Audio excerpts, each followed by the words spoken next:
Hello, this is Andrea St. Amand. I'm an evidential psychic medium, and I'm going to do a super short video talking about groups and how mediumship and psychic readings work to start off with, what that looks like in a group setting, and then also a little tech tutorial at the end to just walk you through how to book something online, and then we'll talk about Zoom for online stuff. So, first of all, this video is for folks who've never had a reading, who've never been part of a group. And this is what I feel like I want to tell you to expect. First of all, no fear. I do not fear monger, and I'll talk a little bit about more what that means in just a second. But so let's pretend you're actually going to be in a private group, not a private group, a private reading. So it's just you and me. Let's put this other thing in. It's just you and me. And let's say I know nothing about you. You're a complete stranger coming in. And I would, if you signed up for mediumship is when I'm talking to the spirit world. I point back there as if somehow they exist above my head somewhere, but they don't. It's just my radio channel tuning in to their radio channel so we can communicate. But mediumship is getting information from people who've lived and have passed away. Psychic, a lot of times people think psychic means fortune telling or divining the future. I don't really do that. And I'll explain a little bit how that comes in. Psychic, though, to me means I'm really just reading you and I'm feeling right into your energy. I might be getting some energy or some information from your guides, but I'm really, really tuning in to you. The evidential part, everything I do is evidential. So what I don't do is I don't say, oh, there's an angel flying around you off to the side and your aura is beautiful and lovely. And there are people out there who do those kind of readings, and that's great. That's what they do. It's not what I do. I don't read auras and colors and that kind of stuff. So don't ask me what color your aura is. I have no idea. What I do, let's start with mediumship. What I'll do is, if you're with me, I will say, I'm feeling the presence of a female, and I'll feel into it, and I'll say, I feel like it's mom. I really feel the presence of a mom. So let me just check in with you really quickly. Have you lost your mother? Has your mother passed away? Yes. Oh my gosh, my mom passed away. Okay, let me start giving you evidence of your mom. I might give you evidence of, maybe you cared for her the last, bit of her life, or maybe you had a struggling relationship, but you'd like to resolve that now. So I'll start giving evidence of your relationship, of her character. Really, it's up to her. It's up to the spirit world what they want to come in talking about. So I leave it up to the infinite wisdom of the spirit world, because I do believe they know best. They know better than our ego-driven human brains what clients need to most hear. So let's just keep going on with that. And now example of, let's say I've got your mom. I would then, maybe your mom is probably going to give evidence of what she's seen of our world since she's passed away. It's called modern evidence. So mom let's pretend that mom always had an opinion on the man in your life, and she's probably going to still have an opinion on him or on your job. So mom's still going to come in and give you some advice, and you don't have to listen to it, because if you listen to it when she was alive, you can listen to it when she's passed away, but it's up to you. And then she might give you a message. So the spirit world, like the spirits who come in, they don't come in for nothing. They're coming in for a specific reason that has an impact on your life today. So a question I commonly get asked at this point is, what if somebody comes in I don't want to hear from? What if I don't want to hear from somebody I hate? Like, my dad was this awful person, or my uncle was this awful person, or my granddad, and I don't want to hear from them. 99.9% of the time, that soul is not going to come in, because if it's not in your highest and best good, I set my intention for your highest and best good, for the information and the souls to come in. They're going to deliver to you a sense of validation and connection for your highest and best good. If it's not in that, it's just going to cause you more pain and trauma. That link's not going to happen. Now, I said 99.9% because sometimes the person, the human, us humans who are here on earth, the human has done a lot of self-work. and they might really want to connect with their father, let's say, who was an alcoholic or an addict or had some abusive tendencies. They might really want to connect with them and resolve some issues, and that can be incredibly healing, and that usually does then end up connecting. There ends up being a link there. Sometimes I might not feel the presence of the spirit world. I might feel very drawn to you personally. And I might feel like, oh my gosh, you just went through a breakup and I've got to talk to you about your relationship, or you've got a job change coming. You've got something we need to talk about with your work or your life's pursuit. So that'll come in. That's more of that psychic where I'm reading, getting pulled directly to you. Some people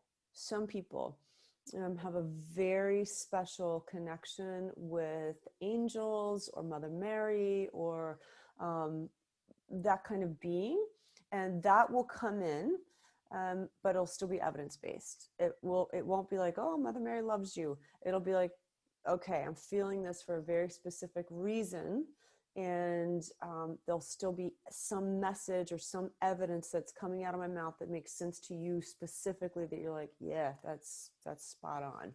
So that's the evidence-based part of how readings work. Now, it's the same as in private, just one-on-one, as it is in a group. So in terms of that big picture, it's always going to be evidence-based. Let's real quickly just drop down into the fear side. What doesn't happen? What does not happen in any reading, whether it's one-on-one or in a group setting, I do not fearmonger. So there's none of this, oh my gosh, your grandma died and she's stuck. She can't go anywhere. That's ridiculous. That doesn't happen. At least as far as my experience. I mean, honestly, none of us have access to the ultimate truth, but that sense of fear, like a soul is stuck somewhere and we need to help them on, that's human ego. The other thing that I don't do is do fortune telling. Every now and then I'll sense if a baby is coming or a marriage is coming or proposal, something like that, some big life event or some like promotion, something. But I am not a medical intuit. There are people out there who can actually scan your body and they really understand medical stuff. I don't do that. So I won't foresee a health issue or something dire that's getting ready to happen. Oh my gosh, you're going to get hit by a horse and buggy next week. I'm not going to even see, like, we don't go there. That does not happen. I don't even see that stuff. So the other thing that doesn't happen, I feel like I should just say, we don't have our eyes rolling back in our heads and our heads don't spin around, and we don't levitate. I think that would actually be kind of cool if we could all levitate, but we don't. I haven't been able to figure out how to make that happen yet. If somebody's eyes do roll back in their heads, we need to call 911 because something is wrong. So, and I don't, when I'm talking and giving a reading, I'm going to talk just like I'm talking to you right now. It'll be quick, but I'm not closing my eyes. I don't speak in tongues. I mean, none of that stuff. Okay. So maybe this is going to be a more boring experience for you than you expected. I'm just teasing because it's always a lot of magic always happens in these readings. So going into a group, how does a group work? So a group can be in person and a little limited right now given where we are as I'm making this video in terms of the pandemic, but groups can be online. Most of my work has always been online. So it has not mattered to me. It doesn't affect my link with the spirit world, whether I'm online or in person. It makes absolutely no difference whatsoever from my end. From your all's end, you might enjoy a small in-person gathering a little bit more, but if you can't because you've got your girlfriends or your friends or your family all over the country and you want to arrange a Zoom meeting, that's, from your end, just make sure you guys are in a really quiet, comfortable spot at home so we can all get that energy flowing over a Zoom. But so the reading would start off pretty similar. It's going to still be evidence-based. But what happens, let's say I have 4 people or 8 people either in a room or online. And let's use the mom example again. I'm feeling female presence, got a mom. Who in here has lost their mother? Who in here has lost their mother? And maybe one hand goes up, maybe 5 hands go up, because I've literally had a group of 7 or 8 women where everyone had lost their mom, and it was mom night. We just, like, everyone's mom came in. So what happens in that situation, if you're like, oh, we've all lost our mom, everybody raise their hand. I need to see that on the screen or in person. And then we'll just go deeper and deeper with the evidence until I figure out whose mom I've got first coming in. Now, in a group, what's interesting is that maybe I don't have your mom, maybe I've got your friend's mom, or I've got a stranger's mom, and yet everything I'm saying still resonates. It's like a piggyback message. Maybe the message that comes through me still resonates with you. And you're like, oh my God, my mom would have said the exact same thing. That's what's really neat about a group situation. It's a very, very efficient, the spirit world's efficient.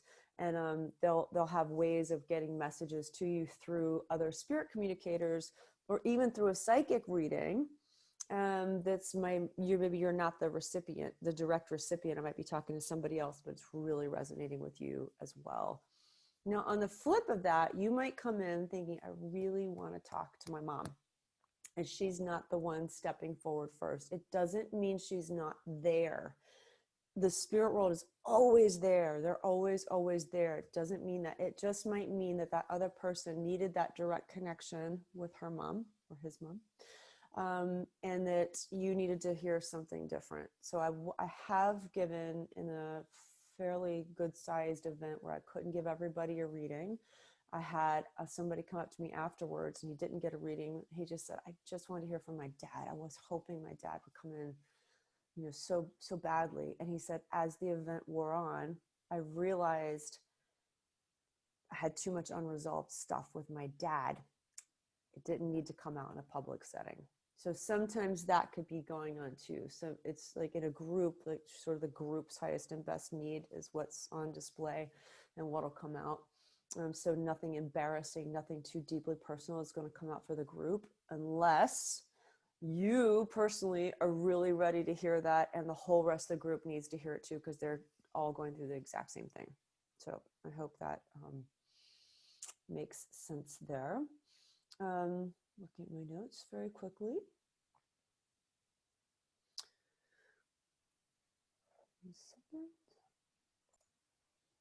Okay.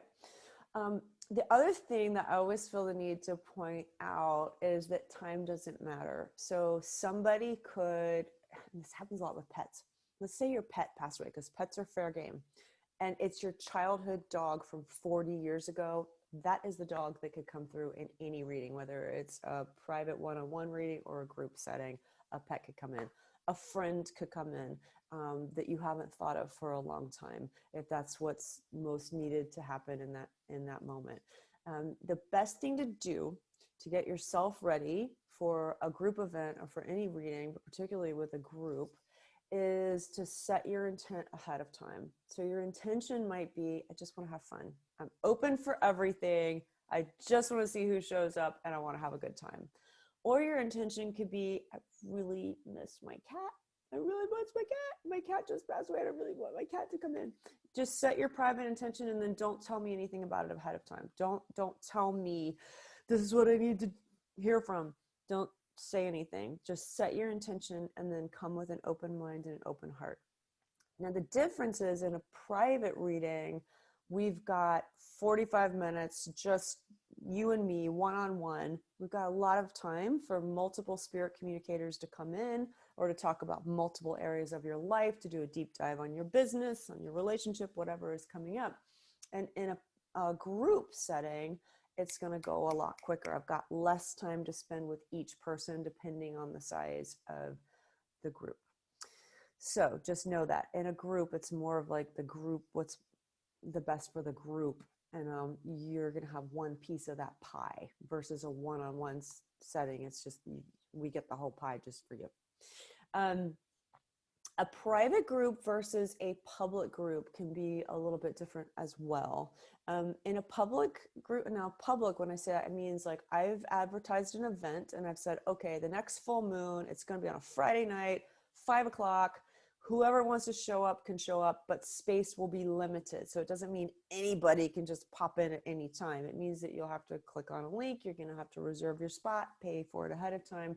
And then once those spots are filled, it's no longer available for anybody else to come in. A private group is when you and your friends get together and somebody reaches out to me by email or by phone and says, hey, when would be a good time for us to get together? We can do this in person or we can do it online, and we'll figure out how the payment will work, and we'll figure out how the that kind of booking will work. But a public group, sometimes people can get a little bit shy. And that's totally fine, because sometimes you're in there with strangers, but not that many. I don't do groups of terribly many people. But sometimes people feel better coming into an anonymous, more of an anonymous situation than they would maybe with their own friends. So it's really up to you. The cost of the group depends on the size. Okay, so the cost, like the more people there are, the less expensive it is per person, but then the less time per person each attendee gets. The smaller the group, the more time we can devote to each person. Groups tend to run an hour and a half, not longer than that. I can't really hold a link to the spirit world for longer than an hour and a half, particularly if I've got a lot of people that I'm dealing with on Zoom. So that's what to expect with groups. If you have any questions, reach out. Definitely reach out to me. Ask me anything. Nothing is stupid. Nothing is crazy. Nothing, just ask me anything that you might be concerned about. Groups always end up having they come together for a reason, and there ends up being a real wonderful connection with your soul, with each other, even if you're in a group of strangers. One thing I will say on that part, if you've got a group of friends and you all know each other, whether you're online or in person, having a private group, so it's just you and your friends, can be tremendously healing, validating, and connecting. So I do a lot of birthday parties, bachelorette parties, and the coolest thing is that you guys all know each other's stuff. You know what you've struggled through. You know that one person just lost her mom, or you know that one person just lost, her husband, or just went through a breakup, whatever it is. You all know what's going on in each other's lives. And so if something comes up, you can all support each other through it. And that's really, really tremendous. In a group where you're on with people you don't know, you might make new friends, you're going to have new connections, and it's just a really wonderful, validating experience. So then going forward, let's look at how to book. I want to walk you through the techie kind of side of what can be confusing with booking. So if you guys you're super tech savvy, you can pop off at this point. But if you haven't booked anything online before, let's actually look at what that looks like. So let's say I've put the link out there into the universe. I've created an event and I've said, this is what's happening Friday, the next full moon, whatever. And you click through that link. Or it's my friends and I have gotten together and I've created a private group just for your all's friends, and you get an email from me with that link and you click through the link. This is where you are going to end up. Now, bear with me for 1 second while I share my screen. Oh, I've got to get back. Okay.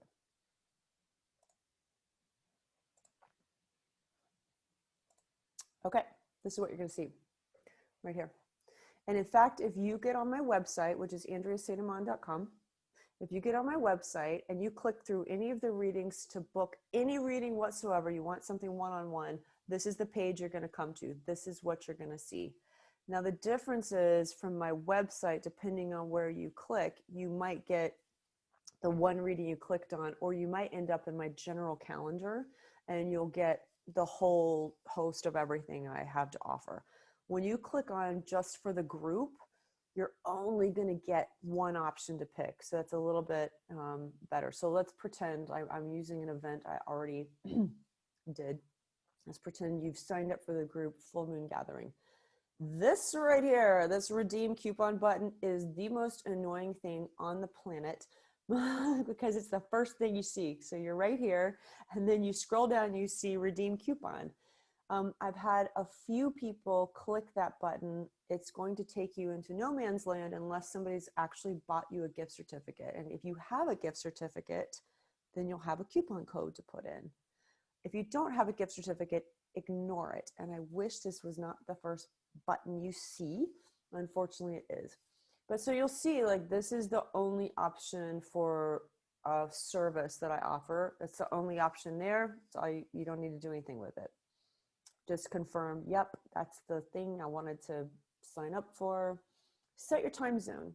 Now, the reason for that is that you are actually going to get reminders and confirmations. It'll be in your specific time zone. So if you're not on East Coast time, you'll want to set to Central Arizona, Mountain, Pacific, something like that. So when you're getting your text or your email reminders, you're going to see the time and the time that makes sense to you. You're not going to have to convert it. Oh, wait, it's 3 hours ahead.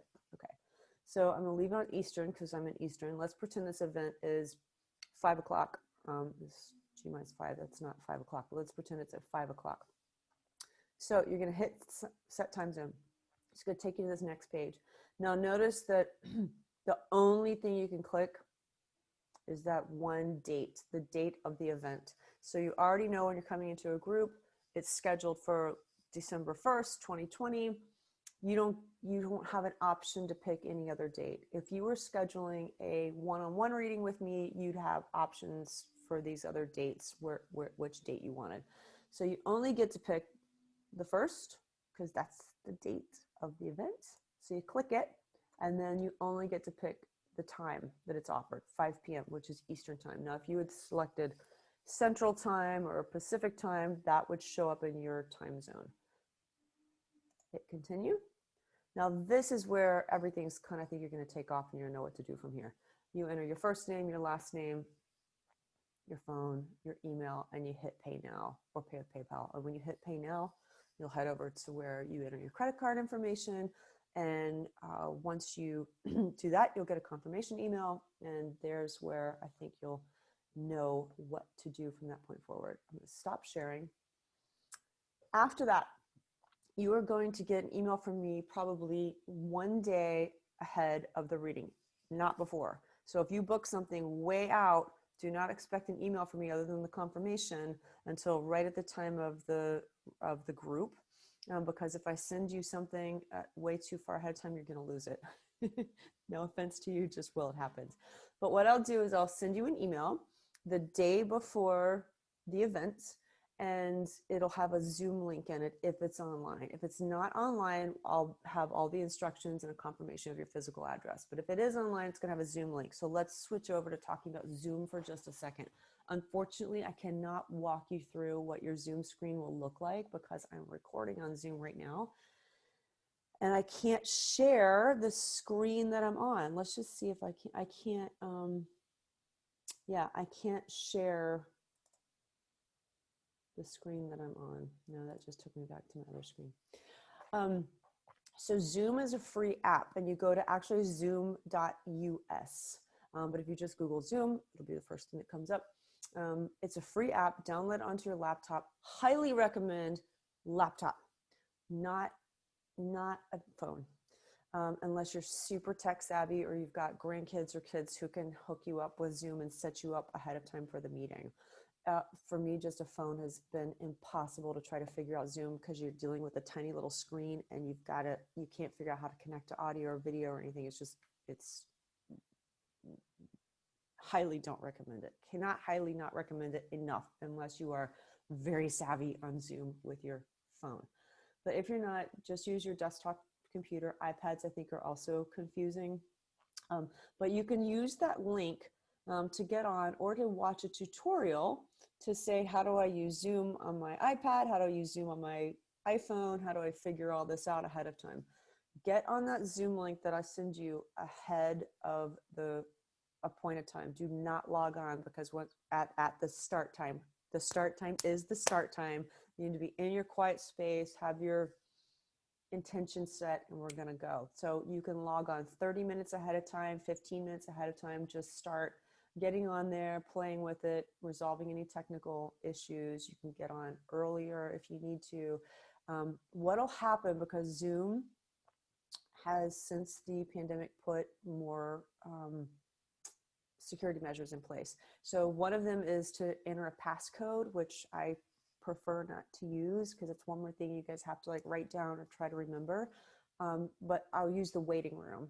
So what that means is you'll click on your link and it's gonna look like you didn't go anywhere. A little white box might appear and you might get the option at that point to join with video.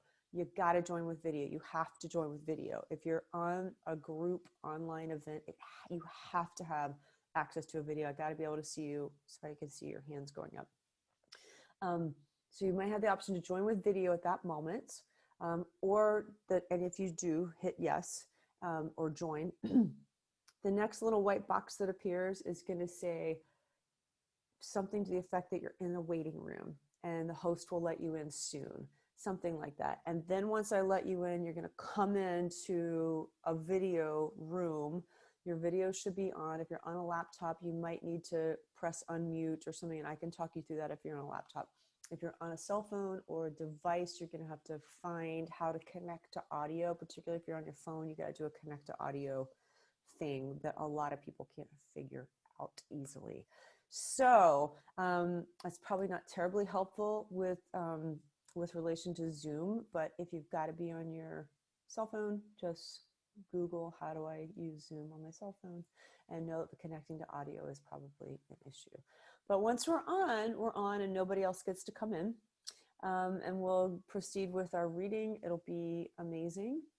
And yeah, so if you have any questions, reach out to me. I look forward to you gathering your loved ones around, or if it's just you and you're like, I don't want to tell anybody I'm doing this, reach out to me and say, hey, can you do a group before Christmas? Or can you do a group around this date and time? And we'll see what we can do. And you could just say, I want 4 strangers. I don't want like 8 people. I just want 4 people, but they can be 4 strangers. Can you pull a group together? Yes, I can. Absolutely. I can. We can do anything. It's the magic of working with the spirit world. We can do anything. All right. I look forward to seeing all of you, whether it's one-on-one, in a group, sooner rather than later. Bye.